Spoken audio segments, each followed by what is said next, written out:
3, 2, 1!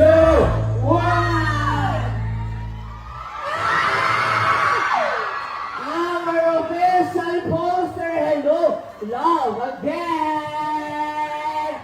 Yes, palakpakan naman!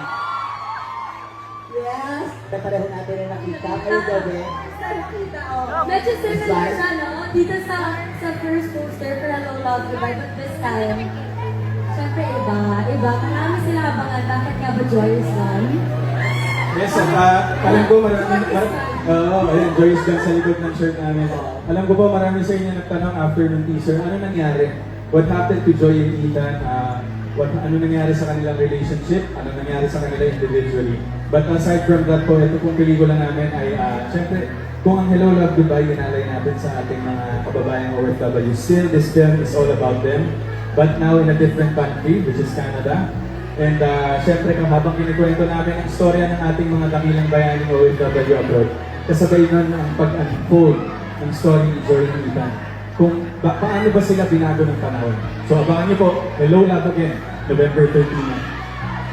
Yes, and really, syempre iba na naman to. Sobrang, naging masaya yung experience namin while shooting this in Canada. And yun, parang isang buwan na lang. Papapanood na natin. Yes, malapit na. Yes. 13. Yes, konti na lang. Mapanood nyo na yung teaser in a few days. Makikita nyo na yung trailer. Yeah. And excited kami na makita nyo yung lahat. And ngayon pala nagpapasalamat kami. Lalo po sa mga nagpa-vlog screenings. Nakikita namin yung mga posts nyo. Lahat na nag-iipon at nagpapakita ng excitement for our movie on behalf of the whole cast, crew, lahat na bumubuo po ng Hello, Love Again. Thank you so much for your support. Sobrang thank you. Thank you po.